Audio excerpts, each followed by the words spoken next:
अरे जगत जस जाना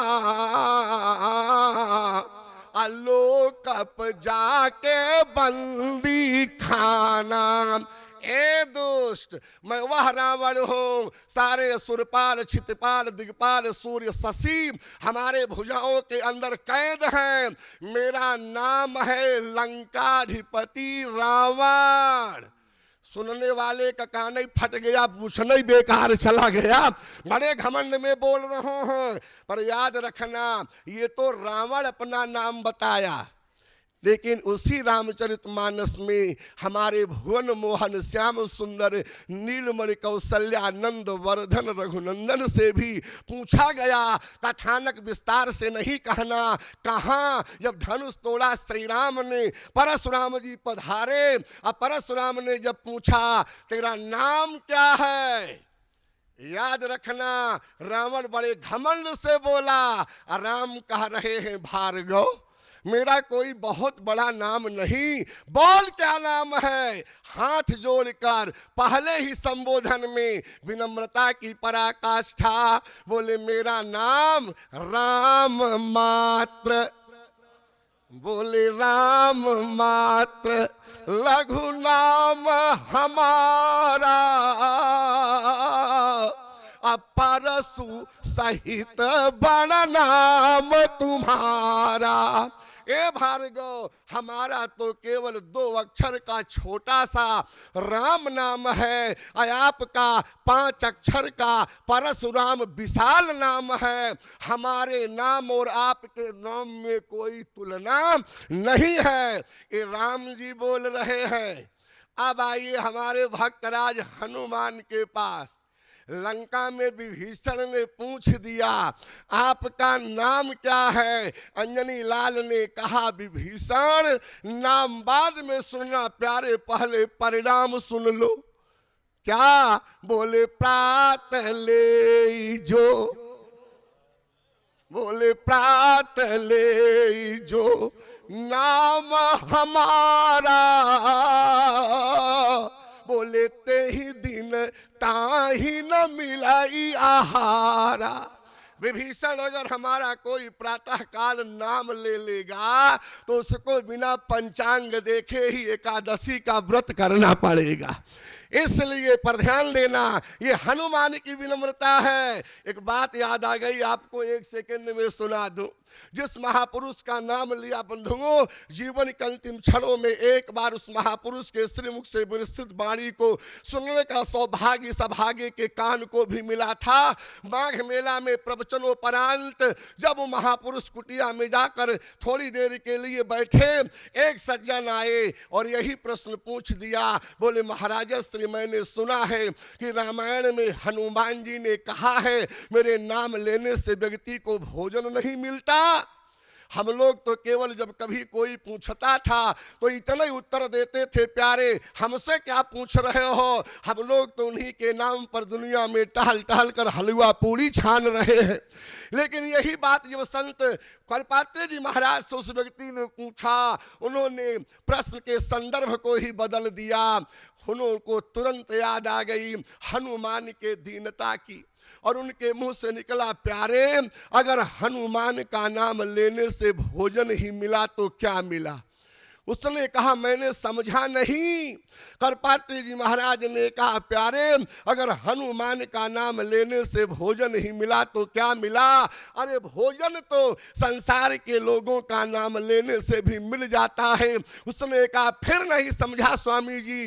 करपात्री जी की आंखें हनुमान के दीनता का स्मरण करके डबडबा आई और उन्होंने कहा, प्यारे मैं यह तो गारंटी नहीं ले सकता कि हनुमान का नाम लेने से भोजन मिलता है कि नहीं मिलता, पर यह गारंटी जरूर ले सकता हूं हनुमान का नाम लेने से भोजन मिलता हो या ना मिलता हो, पर हनुमान का नाम लेने से भगवान जरूर मिल जाते हैं, इसमें कोई संदेह नहीं है। पूरे रामायण को उठाकर पढ़ लो, अगर भगवान किसी को मिले तो मिलाया किसने। तुलसीदास को भगवान से किसने मिलाया। आप तो वैसा नहीं बोल रहे हो जैसे मैं कोई मैथमेटिक्स हल करा रहा हूँ। हमारे सामने बैठे हुए आचार्य जी, और कुछ लोगों को उधर नहीं जाना है, लेकिन ध्यान देना, तुलसीदास को मिलाया हनुमान जी ने, विभीषण को भगवान से किसने मिलाया?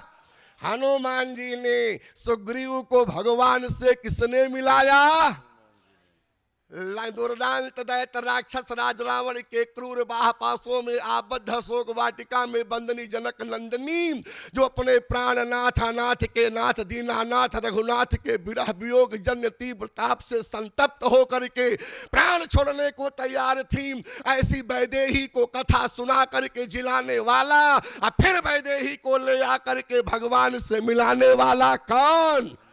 हनुमान जी। मेघनाद के बाण से आहत लंका के रणांगण में बेहोश लक्ष्मण को अपनी गोद में उठाकर भगवान की गोद में पहुंचाना, 60 लाख योजन की दूरी से सूर्योदय के पहले दवा ले आकर के अंजनी लाभर लक्ष्मण को जिला देने वाला, फिर राम के जीवन से मिला देने वाला कौन?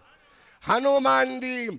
क्षमा करिएगा, या तो मैंने संत के रूप में महाराज श्री का ध्यान किया, और या तो मानस के बारे में अन्य शास्त्रों की बात में नहीं करता, पर मानस की अर्धालियों पर जितना चिंतन मेरी दृष्टि में पंडित राम किंकर उपाध्याय ने किया, शायद ही भारत का कोई वक्ता उस अर्धाली की गहराई में पहुंचता हो बंधुओं।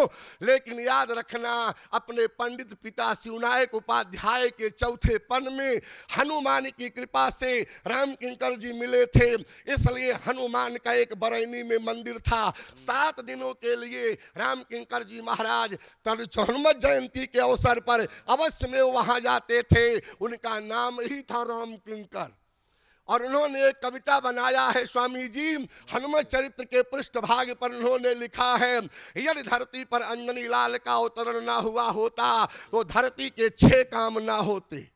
उस 6 काम में एक काम यह भी था, अंजनी लाल यदि ना होते तो सूर्योदय के पहले दवा ले आकर लक्ष्मण को जिलाने वाला रामा दल में उस समय कोई दूसरा वीर नहीं था। इसलिए हनुमान के 12 नामों में एक नाम लक्ष्मण प्राणदाता चा भी पड़ गया हनुमान का। अब उधर नहीं जाना, लेकिन याद रखना बंधुओं, यदि तुलसीदास को हनुमान भगवान से मिला सकते हैं, यदि सुग्रीव को हनुमान भगवान से मिला सकते हैं, यदि विभीषण को हनुमान भगवान से मिला सकते हैं, ऐसे ही बापू के सानिध्य में और जहां जीवन रहेगा, यदि हम और आप भगवान की कथा सुनते रहे तो वह दिन दूर नहीं है जब हनुमान जी हमको आपको भी भगवान से मिला देंगे, उसमें कोई दो राय नहीं है।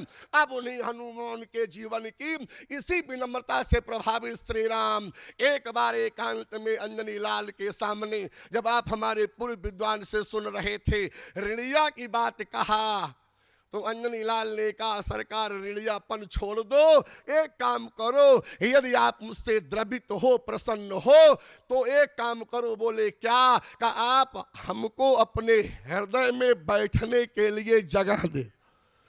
भगवान राम ने कहा हनुमान कहा तो तुमने ठीक, पर क्षमा करिएगा लाल, मेरे हृदय में तेरी माता मैथिली का वास है, मैं यहाँ जगह नहीं दे पाऊंगा। तो हनुमान जी ने कहा सरकार यदि आपके हृदय में मेरे लिए जगह नहीं है, माता जी रहती हैं, तो चरणों में जगह दे दो। भगवान राम ने कहा हनुमान क्षमा करना, हृदय में तो केवल अकेली तेरी माता सीता है प्यारे, लेकिन इन चरणों को पाने के लिए तो जंगल में चुटैया बांध कर बड़े बड़े अमलात्मा विमलात्मा पूतात्मा महात्मा बड़े बड़े संत महंत दिगंत अनंत अनंत काल तक साधन संपन्न होकर यम नियम आसन प्राणायाम प्रत्याहार धारणा ध्यान समाधि आदि शास्त्रोक्त पुराणोक्त वेदोक्त सद्धर्म सत्कर्म के माध्यम से अन्नमय को प्राणमय में, प्राणमय को मनोमय में, मनोमय को विज्ञानमय में, विज्ञानमय को आनंदमय में, आनंदमय को मूलाधार में, मूलाधार को स्वादिष्ठान में, स्वादिष्ठान को मणिपूरक में, मणिपूरक को अनाहत में, अनाहत को विशुद्धि में, विशुद्धि को ललना में, ललना को आज्ञा में, आज्ञा को सहस्रार में कर करके उस परमात्मा के पाने का प्रबल प्रयास करते हैं। हे हनुमान ध्यान दे, हृदय में तो केवल तेरी माता सीता है। और चरणों को पाने के लिए तो अपार मुनियों की भीड़ लगी है, यहाँ तो खड़े होने की भी गुंजाइश नहीं है। प्रमाण बाबा तुलसी ने लिखा, बोले पदरा जीव अरे बरनी नहीं जाही मुनि मान माधुप बसही जीना माही। इसलिए यहाँ खड़े होने की भी जगह नहीं। अंजनी लाल लौट पड़े सरकार, न तो आपका हृदय मेरे लिए खाली है, न आपका चरण मेरे लिए खाली है। अब मैं चला जा रहा हूँ। जैसे ही 2 कदम चले, दौड़कर हमारे भगवान श्री राम ने हनुमान की बाह पकड़ा और बोले, हनुमान सुन, अभी तू लाभ में है, मैं घाटे में हूँ। हनुमान ने कहा, सरकार अब कौन सा लाभ घाटा रह गया। मानो भगवान ने दुनिया के सामने बताना चाहा, ए दुनिया के लोगों, भक्त भगवान से बड़ा हुआ करता है, इस बात का ध्यान रखना। हनुमान ने कहा, सरकार कौन सा लाभ। भगवान राम ने कहा, बताओ। हनुमान कहा, हाँ। कहा, मैंने मानो हनुमान, मेरा चरण नहीं खाली है, ठीक है, मेरा हृदय नहीं खाली है, ठीक है, पर हनुमान तुम्हारा हृदय तो खाली है, खोल दो, मैं स्वयं बैठ जा रहा हूं, तुमको बैठने की जरूरत नहीं है। हनुमान जी ने हृदय को फाड़ा, भगवान श्री राम ने धनुष बाण लिया और जाकर हनुमान के हृदय में बैठ गए। बाबा तुलसी भावराज्य में इस अनुपमा की झांकी का दर्शन कर रहे थे और तुरंत प्रणाम किया, प्रणव पवन कुमार खल बन पावक ज्ञान घन जासु हृदय आगार बसहि राम सर चाप। इसलिए इस महुआ के पवित्र पंडाल में मापू संत के सानिध्य में बैठे हुए मेरे समग्र सुधी श्रोताओं, मेरे परम प्रेमी, मुझसे बड़े लोग सारे बैठे हैं। यदि हनुमान की तरह हमको आपको भी अपने मन के मंदिर में भगवान को जगह देनी हो तो एक ही काम करिएगा। क्या? किसी कवि ने लिखा, बोले तुझको है अगर, तुझको है अगर निज सुख चाह शांति लूटने की, तो निज बड़प्पन की भावनाएं टाल दो और अमृत बिंदु का अमृत रस पीना है तो इन प्रेम पथिकों के चरणों में शीश डाल दो। और अनुभव जनित यदि अखंड रस लेना है तो बोले चित्त की चलायमान संगति निकाल दो। मन रूपी मकान में भगवान को बिठाना है तो अरे पहले महान अभिमान को निकाल। हनुमान की तरह अभिमान को निकाल करके यदि हम और आप भी भगवान के पावन नाम का सुमिरन करेंगे बंधुओं, तो सदा सदा के लिए हमारे भी आपके हृदयाकाश में भगवान का सदा सदा के लिए वास हो जाएगा। इसलिए और कुछ कर सकना या ना कर सकना, पर इस गर्वीले अहंकार को तोड़ने का प्रयास जरूर करते रहना। क्योंकि काम को लोग छोड़ दिए, क्रोध को छोड़ दिए, लोभ को छोड़ दिए, काम बाईं तरफ से आया उसको इसीलिए वामांगी कहा गया, लोभ दाहिने से आया इसीलिए दक्षिणा कहा गया, क्रोध सामने से आया, तीनों को मारने की संतोष की कृपा ने काम कर दिया। 3 धार थी लेकिन बगल को देखा, आजू बाजू को देखा, सामने से देखा और तीनों को जीतने के बाद अहंकार पीछे से चढ़कर बैठ जाता है बंधुओं। इसलिए सबसे ज्यादा होशियार रहने की जरूरत इसी अहंकार से है। यही अहंकार जिस दिन छोड़ दोगे उसी दिन भगवान के साथ समग्र सद्गुणों का आपके हृदय आकाश में वास हो जाएगा। अहंकार से विहीन जिनका जीवन है साक्षात देख रहे हो, शायद हम और आप आस्था संस्कार चैनल पर आपको ना देखें, कोई ना बतावे कि संत मुरारी बापू बैठे हैं, तो किसी को विश्वास न हो देख करके कि यो संत हो सकते हैं। इसलिए किसी कवि ने लिखा है कि पंख से सीख लो कमल होना, अरे पंख से सीख लो कमल होना, नीर से सीख लो तरल होना, लेकिन हाय कितना कठिन हुआ करता आदमी के लिए सरल होना। सरलता सामान्य सद्गुण नहीं है बंधुओं, जिस दिन जीवन में सरलता प्रवेश कर जाती है, हमारे एक संत के शब्दों में सा से सीता, रा से राम, अल्लाह से लक्ष्मण, तीनों का वास हो जाता है। इन्हीं शब्दों के साथ अपने वाणी का पत्र पुष्प भगवान श्री राम के कमल कोमल चरणों में अर्पित करता हुआ और यहीं पर वाणी को विश्राम देता हूं। अग्रिम कार्यक्रम की घोषणा हमारे कुशल मंच संचालक जी, बोलिए सियावर रामचंद्र की। पसीना देखकर बोलो, आप तो ऐसा बोल रहे हो जैसे हॉस्पिटल से मरीज कांख रहा, कुछ लोग तो ऐसा मुंह लटकाए बैठे हैं जैसे बस अड्डा से उनकी अटैचिया गायब हो गई।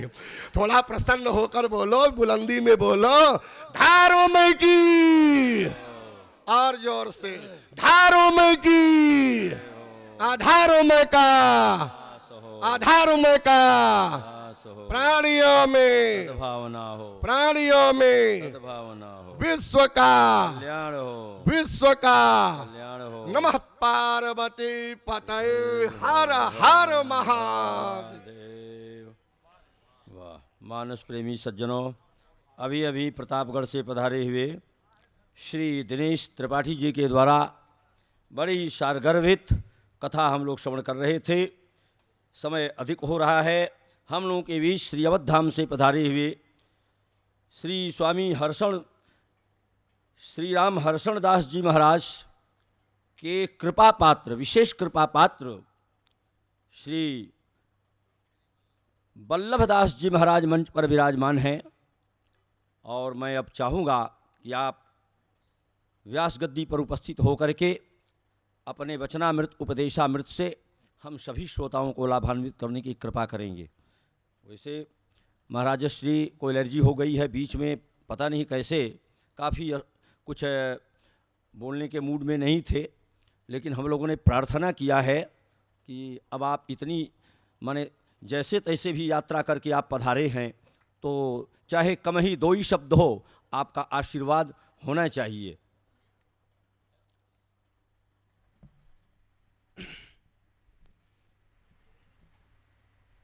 श्री सीताराम जी महाराज की है, श्री युगल सरकार की है, श्री सिद्ध सदन बिहारी बिहारिणी जी की है, श्री सद्गुरुदेव भगवान की है, सब संत भगवान की है। जय जय श्री सीताराम। आज हम सबका परम सौभाग्य है संत समागम में बैठे हुए। भाग्योदयेन बहुजन्म समर्चितेन सत्संगमं च लभते पुरुषो यदा वै अज्ञान हेतु कृतमोह मदांधकार नाशम विधाय ही तदोदयते विवेका। और फिर परम सौभाग्य तो आज बापूजी के सानिध्य में जो बैठे हैं। बापूजी तो सौभाग्यशाली हैं ही, ये तो सभी लोग कहते हैं। भगवान के चरणों में अनुरक्ति है। महाराज चक्रवर्ती जी से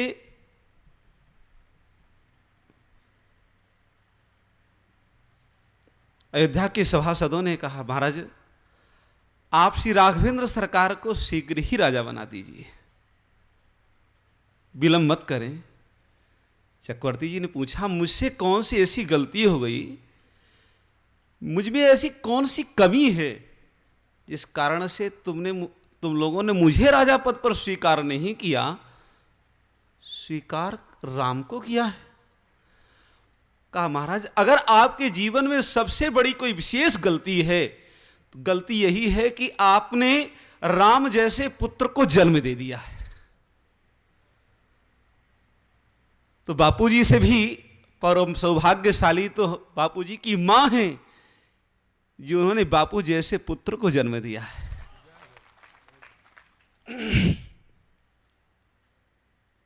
राम पाहि मां सीताराम पाहि मां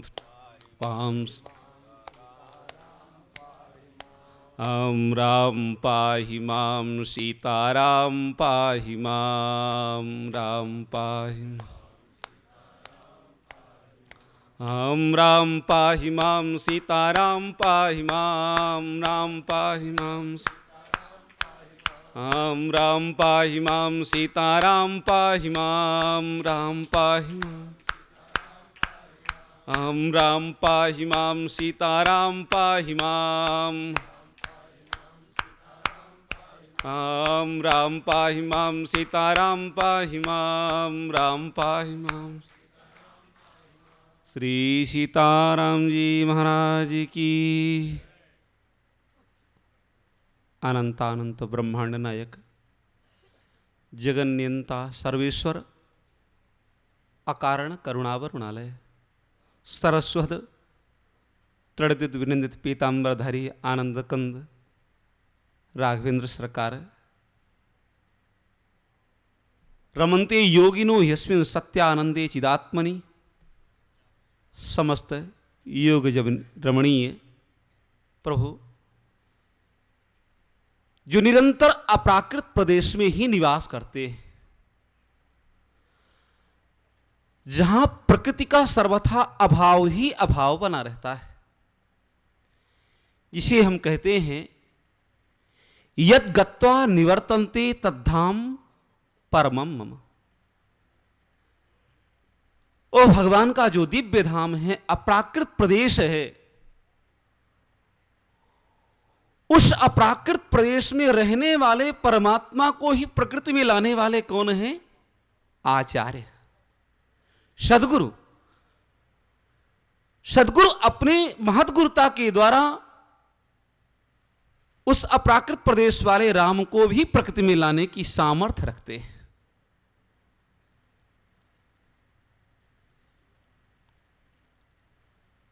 गुरु जैसा कोई दूसरा पद नहीं होता है। इसलिए गोस्वामी जी महाराज को भी कह देना पड़ा, गुरु बिन भवनिधि तरे न कोई, जो विरंच शंकर सम होई। गुरुदेव के बिना कोई भी जीव भवसागर से पार नहीं हो सकता। कहते ब्रह्मा जी के समान सारे संसार की सृष्टि करने वाला बन जाए तो का तो भी नहीं हो सकता है। भगवान विष्णु के समान पालन करने वाला बन जाए तो का तो भी नहीं हो सकता है। भगवान शंकर के समान सारे संसार को संहार करने में समर्थ वाला बन जाए तो का तो भी नहीं हो सकता है।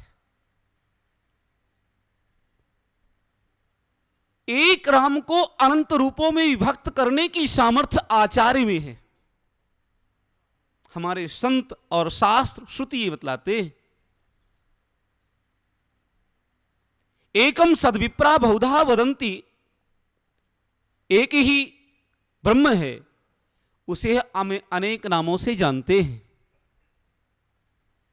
यहां कहते हैं यो मंत्र स हरि साक्षात, यो हरि स गुरु स्मृतः। जो मंत्र है वही भगवान का साक्षात स्वरूप है और वही साक्षात गुरु है। इनमें तीनों में कोई अंतर नहीं है।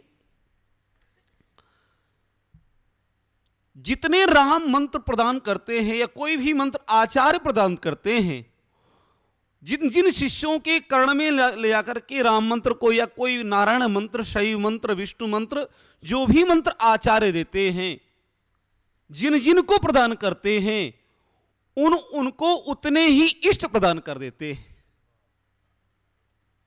आचार्य। अर्थात राम तो एक है, पर हर भक्त के लिए अलग अलग राम देने की सामर्थ्य किसके अंदर है? आचार्य के अंदर है। तब तक जीवों को परमात्मा की प्राप्ति नहीं हो सकती जब तक वो आचार्य कृपा का अनुगमन नहीं करेगा।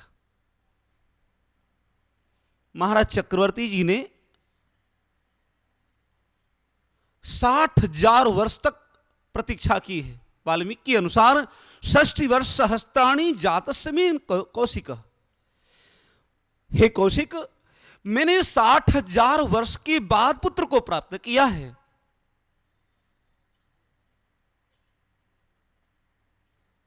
और ये 60,000 वर्ष अभी के नहीं, और आगे देखे तो पूर्व में महाराज मनु के रूप में स्वयं चक्रवर्ती जी ने तपस्या किया था, और तपस्या करने के उपरांत भगवान का जो प्राकट्य हुआ, ता प्राकट्य होने पर एक ही वरदान मांगा, चाहूं तुम ही समान सुत प्रभु सन कवन दुराव।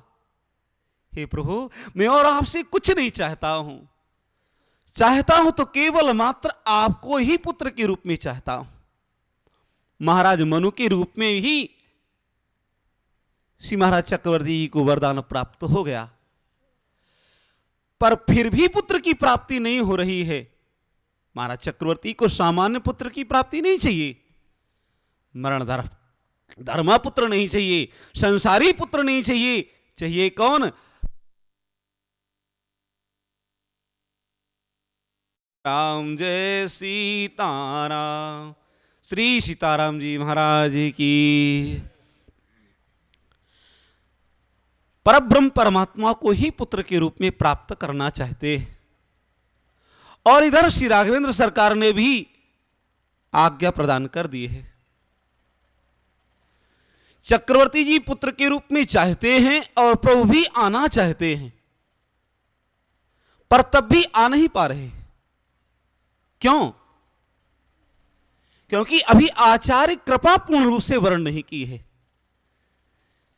श्री गुरुदेव वशिष्ठ जी महाराज के चरणों में जाकर के जैसे ही महाराज चक्रवर्ती जी निवेदन किया, निज दुख सुख सब गुरु ही सुनायो, कही वशिष्ठ बहुविधि समझायो। महाराज, आप इतने दुखित क्यों हो रहे हैं? आपको सामान्य पुत्र नहीं, रघुकुल विदित भगत भय हारी।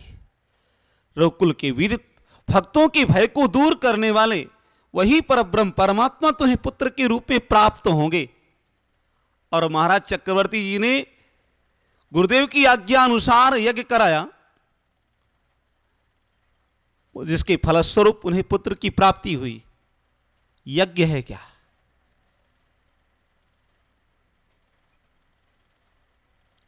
उसमें यज्ञ में आहुति क्या डाली? अपनी आत्मा की आहुति डाली। किसमें? भगवान के सुंदर चरण रूपी अग्नि में। क्योंकि रकारो नल बीजम स्यात्, रकार ही श्री राम जी महाराज का जो है अग्नि का बीज है। रकार रूपी सुंदर अग्नि में जब बीज डाला, भगत सहित मुनि आहुत दीन है, तो प्रगटे अगिनि चरु कर लेने। श्री राम मंत्र ही दिव्य पायस के रूप में प्रकट हुआ, और वही पायस जब तीनों रानियों को यथायोग वितरित किया, तो मंदिर मह सब राजे ही रानी, शोभाशील तेज की खानी। जब कोई आचार्य किसी को वैष्णव बनाते हैं, भक्त बनाते हैं, तो भक्त बनाते ही नहीं हैं, उसके कान में जो मंत्र देते हैं तो साक्षात राम जी को ही प्रविष्ट करा देते हैं। प्रविष्टः कर्ण रंधेन स्वानाम भाव सरोरुहम धुना धुनोति समलम कृष्ण सलिलस्य यथा शरथ। तो कर्ण के माध्यम से भगवान को ही स्वयं प्रविष्ट कराते हैं। आज पायस के माध्यम से अर्थात दिव्य राम मंत्र के माध्यम से श्री गुरुदेव वशिष्ठ जी महाराज ने स्वयं राम को ही कौशल्याम्बा के गर्भ के अंदर प्रविष्ट करा दिया है। इसलिए आप सब देखते होंगे कि जो भगवान के भजन में लगे रहते हैं, जो तिलक इत्यादि से संयुक्त रहते हैं, उनका तेज निरंतर बढ़ता रहता है। उसका कारण यही है आध्यात्मिक तत्व पर कि मंदिर मह सब राज ही रानी, शोभाशील तेज की खानी। ये जितनी रानियां है ना, भगवान की शक्ति, क्रिया, ज्ञान, ये तीनों रानियां तभी शोभाशील और तेज को प्राप्त करती हैं जब भगवान उसके गर्भस्थ हो जाते हैं। तभी तो कौशल्याम्बा कहती हैं, मम उरुषो वासी यह उपहासी सुनत थीर मथिर न रहे। अरे ये वही परमात्मा है जो मेरे गर्भ में निवास कर रहा था। माया जवनिका छन्न, ये मेरी माया रूपी जवनिका में निवास कर रहा था। क्या वही है? आश्चर्य, महत आश्चर्य से आश्चर्य होता है, किंतु आश्चर्य नहीं होना चाहिए, क्योंकि जब आचार्य कृपा करते तो भगवान आते ही हैं। भगवान तो आ गए, अब हम करें क्या अपने जीवन में? हमारे भगवान का पालन पोषण कैसे? जैसे मां के गर्भ में बालक तो आ गया, माता और पिता का संयोग हुआ तो बालक आया, आचार्य और शिष्य का संयोग हुआ तो परमात्मा आया। तो हमें करना क्या चाहिए? माता अगर आहार नहीं लेगी, जल नहीं लेगी, तो गर्भस्थ बालक गर्भ में ही बेचारा कमजोर हो जाएगा, समाप्त हो जाएगा। इसी तरह आचार्य ने कृपा करके राम मंत्र के द्वारा भगवत पायस को प्रदान करके तो ये परमात्मा को तो प्रदान कर दिया है, पर जब तक तुम अपने निरंतर सत्संग के द्वारा, भगवत रस के द्वारा, आचार्य कृपा रूपी दुग्ध के द्वारा जब तक इस गर्भस्थ राम रूपी बालक का पोषण नहीं करोगे, तब तक वह बालक बढ़ेगा नहीं।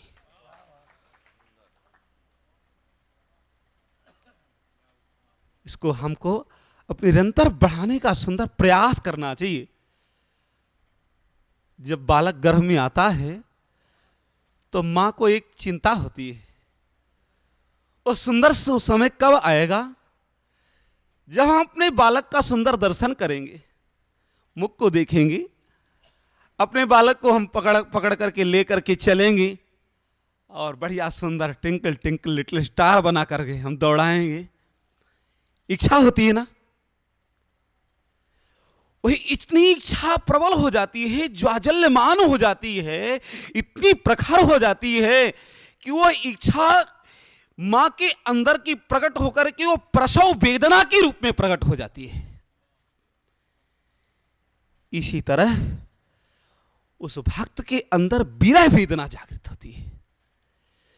भक्त को लगता है कब वह सुंदर समय आएगा, कब मिली हो, कब भेंटी हो पूर्ण परमानंद, कब वह सुंदर समय आएगा जब हम अपने प्यारे राघव का दर्शन करेंगे, जब सुंदर उनकी अलकावलियों का दर्शन करेंगे, उनकी सुंदर मधुर मुस्कान चितवन का दर्शन करेंगे। वह कब सुंदर समय आए। उस समय भक्त को लज्जा नहीं लगती है, उस समय किसी का संकोच नहीं रहता है, उसे किसी का भय नहीं रहता है। न लाज तीन लोक की, न वेद की कहो करे, न संग भूत प्रेत की, न देव यक्षते डरे।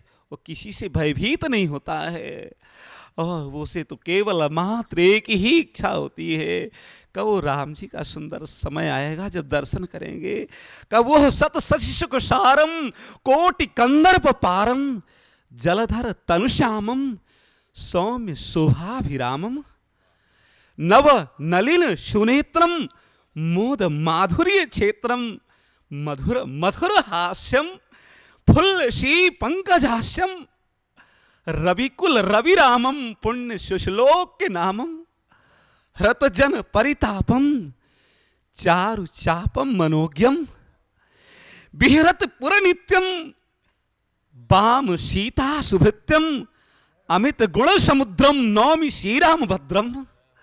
ओह, वह सुंदर सुसमय कब आएगा जब हमारे राघवेंद्र वो करोड़ों करोड़ों चंद्रमाओं की, करोड़ों करोड़ों कामदेवों की सुंदर शोभा को विलज्जित करने वाले राघवेंद्र मेरे सामने प्रकट होंगे, और उनको हम अपने सुंदर गोद में बिठा करके उनका चुंबन करेंगे, उनका आलिंगन करेंगे, उनका सुंदर अपने हृदय में आच्छादित करेंगे। वह सुंदर समय कब आएगा? वह रस स्वरूप परमात्मा और उसका धीराज और उसका सिरमौर और उसका सरताज का मेरे नेत्रों का विषय बनेगा, जिसे देख करके वेदांत के परम विद्वान निष्णात कह पड़ते हैं, ब्रह्म जोग निगम नीति कही गावा, उभय वेश धर की सोयावा, सहज विराग रूप मन मोरा, थकित होत जिमि चंद चकोरा। वह परम ब्रह्म परमात्मा जिसे वेदों ने नेति नेति करके गाया है, आज वही पुत्र के रूप में मेरे सामने प्रकट हो जाए तो कहना क्या, अधिक कहने की सामर्थ्य भी नहीं, क्योंकि अभी उठ करके ही दास चला रहा है। यहीं पर अपनी वाणी को हम विराम देंगे। श्री सीताराम जी महाराज की सीताराम सीताराम सीताराम, जय सीताराम सीताराम सीताराम सीताराम सीताराम सीताराम सीताराम सीताराम, जय सीताराम सीताराम सीताराम सीताराम सीताराम। श्री सीताराम जी महाराज की जय। बैठे रहा आप। मानस प्रेमी सज्जनों, अभी अभी श्री अवधधाम से पधारे हुए संत श्री स्वामी वल्लभदास जी महाराज के द्वारा बड़ी सारगर्भित विद्वतापूर्ण हम लोग कथामृतपान कर रहे थे। भगवान के ऐश्वर्य पक्ष की चर्चा विशेष रूप से हम लोग श्रवण कर रहे थे। अब एक आवश्यक सूचना देते हुए फिर इस कार्यक्रम को हम लोग विश्राम देंगे। सूचना यह है कि कल ठीक हम लोग 8:45 बजे तक इस पंडाल में, श्री राम कथा के पंडाल में पधारेंगे। और इसके पूर्व जो आवश्यक सूचना है, जो मुगलसराय से चल करके और बीच बीच में जो हमारे महानुभाव संत मनीषी विद्वान जो यात्रा करके आए हुए हैं, वो लगभग सूचना यह है कि 8 साढ़े 8 के बीच में अपने सारे सामानों को गाड़ी में रख देंगे और 12:30 और 1 के बीच में, यानी कथा के बाद प्रसाद लेने के बाद, यात्रा दूर की है और धूप होने की संभावना है, इसलिए कल ठीक 12:30 और 1 के बीच में यहाँ से हम लोग प्रस्थान निश्चित रूप से हम लोग को करना चाहिए। हाँ, दिन में, कल दिन की बात मैं कर रहा हूँ। कथा प्रसाद लें और प्रसाद के बाद ठीक 12:30 और 1 के बीच में यानी बस प्रस्थान कर जाएगी। इसलिए अपने बैग थैला टैची को जो है हम लोग सुबह ही पूजन पाठ स्नान के बाल भोग के बाद गाड़ी में ही रख देंगे तो सुविधा होगी। और ठीक 8:45 बजे कल हम लोग यहाँ उपस्थित होंगे। 9 बजे से ही कार्यक्रम प्रारंभ हो जाएगा। बोल श्यावर रामचंद्र महाराज की, उमापति महादेव की, श्री संत श्री हनुमान जी महाराज की।